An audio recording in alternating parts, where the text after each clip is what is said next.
महाभारत का युद्ध कौरवों और पांडवों के बीच हुआ था, जिसमें दोनों तरफ से करोड़ों योद्धा मारे गए थे। ये संसार का सबसे भीषण युद्ध था।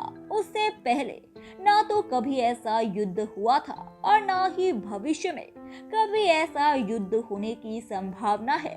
कुरुक्षेत्र की धरती को महाभारत के युद्ध के लिए भगवान श्री कृष्ण ने ही चुना था, लेकिन उन्होंने कुरुक्षेत्र को ही महाभारत युद्ध के लिए क्यों चुना, इसके पीछे एक गहरा रहस्य छुपा है।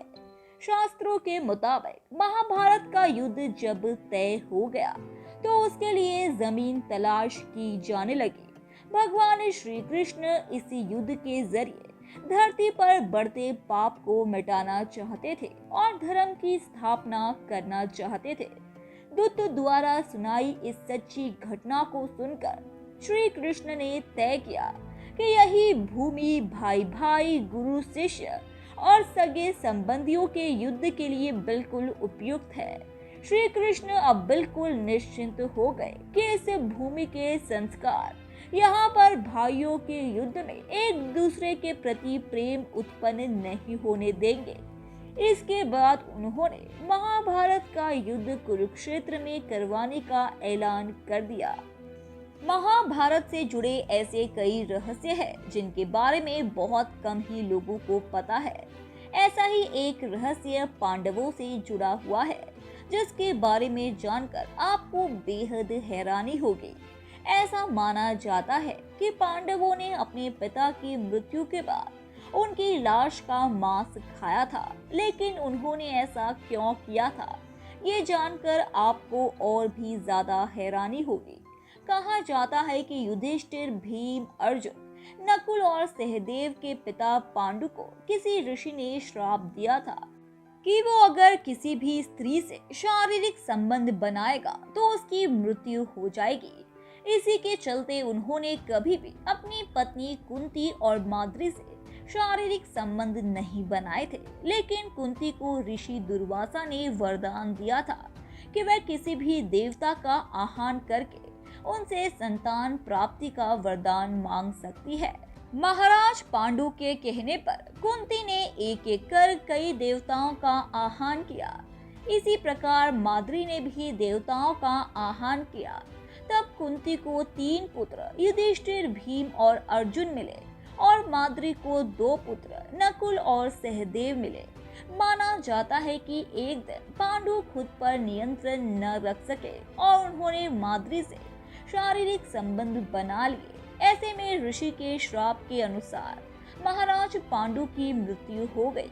जब पांडु की मृत्यु हुई तो उनके मृत शरीर का मांस 5 भाइयों ने मिल बांट कर खाया था। उन्होंने ऐसा अपने पिता पांडु की ही इच्छा के अनुसार किया था, क्योंकि 5 पांडव उनके वीर्य से पैदा नहीं हुए थे। इसलिए पांडु का ज्ञान और कौशल उनके बच्चों में नहीं आ पाया था।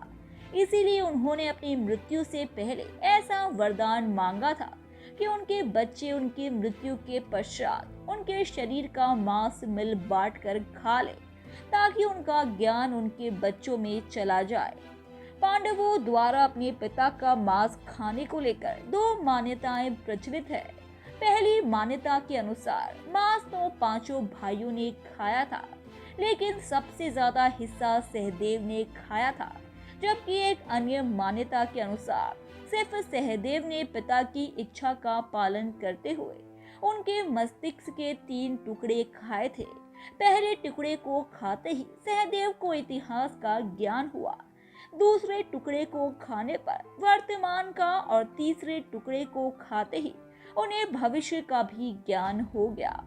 5 पांडव भाइयों में सबसे अधिक ज्ञानी सहदेव ही थे और उन्हें भविष्य में होने वाली घटनाओं को देखने की शक्ति भी मिल गई थी।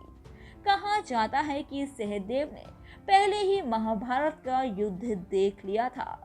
ऐसे में श्री कृष्ण को डर था कि कहीं सहदेव ये सब बातें किसी और को न बता दे। इसीलिए उन्होंने सहदेव को श्राप दिया था कि अगर उसने ऐसा किया तो मृत्यु हो जाएगी। धन्यवाद दोस्तों, उम्मीद है कि आपको हमारे द्वारा बताई गई जानकारी काफ़ी पसंद आई होगी। इसीलिए ऐसे ही रोचक तथ्यों और रहस्यों को जानते रहने के लिए हमारे चैनल को सब्सक्राइब करें। अपनी प्रतिक्रिया कमेंट बॉक्स में दें, उसे लाइक करें और अपने दोस्तों रिश्तेदारों को भी इस जानकारी से रूबरू कराने के लिए हमारे इस चैनल को ज़्यादा से ज़्यादा शेयर करें। धन्यवाद।